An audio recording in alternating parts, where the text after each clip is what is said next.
Another video from the bed. I am better, quite like in terms of my throat, in terms of just aches and pains, I'm better, but I'm still so full of blah. Um, so, freedom of speech, freedom of, yeah, freedom of speech, I suppose, and freedom of expression, and how that matters for businesses and success. In fact, it's absolutely essential and critical. But there are many. On one hand, people are advocating it, particularly in the Western world. Um, and yet I see, well, daily maybe is an exaggeration, but I see it regularly, complete misuses of it and misinterpretations and misunderstandings. So today I came across this piece of content, which was an apology from an editor that featured a product that was produced. Okay, so the product was about a culture, but it was produced and written by someone who wasn't from that culture. And according to the editor, they thought there was a problem with that, and but they still published it. And then, by the sound of it, the backlash made them apologize. And I mean, if unlike me, if you're into politics, but when I used to be into politics, it's just a typical thing when a politician apologizes just because the people that they consider they serve, that S word that just really grinds on me. Then they are quick to apologize, but essentially it's about, oh, you don't agree with this, okay, I'm sorry, you don't agree with this. Now, I don't know about this particular story I used as an example as from today. For me is, I don't know the details much, but the principle I want to discuss. So I Googled the actual product and found other platforms where it's praised, and I looked at it. And what I actually would have considered potentially problematic that kind of jarred me had nothing to do with anything written or said about it. And I haven't done extensive research, but still. So maybe that's just me. This one image just looked a bit. But other than that, but I had many other images where I would find maybe not this kind. So, but still, like I said, the point, and so on these other platforms, it's like praised and it's loved and it's all that. And no one's talking about this apparent, the term I think here is appropriation, when you kind of appropriate a culture that isn't yours.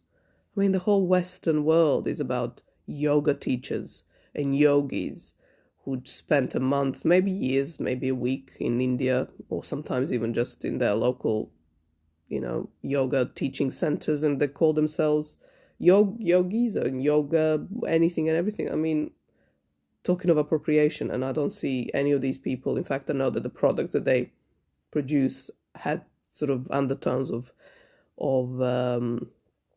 yoga, or even some actual yoga things of this appropriation kind, meaning white Westerners, doing the things of the Far East schools and philosophies and mysticism. They're doing it their own way. And that's the thing. It's like, so this author, this creator of this thing, doesn't belong to the culture he's talking about.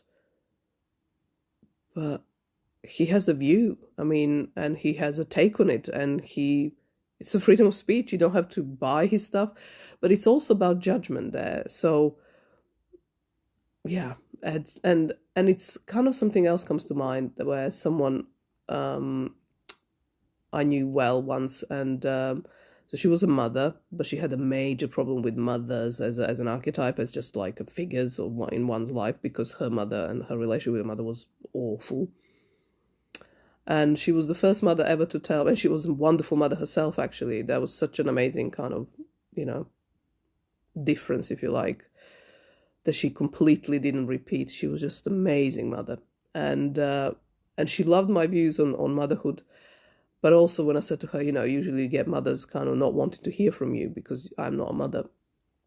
And she said, well, but you have a view and it's very fresh and different, and it's, it's like, otherwise it's an echo chamber if you're just listening to people who belong to that culture. You want someone outsider's view on cultures, and even take on it, and even appropriating it as making one's own. Why not? Is there a law? That, I mean, if there is a law, I suppose, fair enough. Well, in the sense that then it's illegal, but not all laws are made equal either.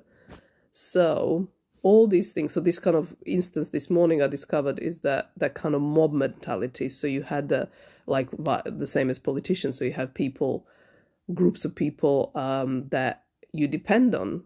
So this is a business that, apologize, right? That's the thing with business. When people pay you money, you feel they owe you. Own you, and you owe them because you work for them. But that's where it all gets gunky and just wrong. And so anyway, my impression, and just an impression, was that this editor was just kind of she was mobbed, like, as in, I wasn't that convinced that that was her own view. That was my point. And it's really, really just, it's just my impression, like I say. So I could be wrong or whatever, but she only acted on it after the people started having a problem with it and sharing it on her platform. And it's like, so that stops people actually speak their mind. And it's the most, and do things their own way. And I mean, for instance, art, collages, are putting things that don't belong together and making something beautiful. And if that kind of freedom, if that kind of appropriation, it's the actual act of appropriating things that are inappropriate, it breaks my heart, and it makes me angry as well. And because that I have sadly been holding myself back so many times, still do on many levels. Working through my latest one, the scariest yet. And because of that mob mentality, lynch mob, like, people will take you down. And history is full of those examples. So that's it really today. I'll be back tomorrow.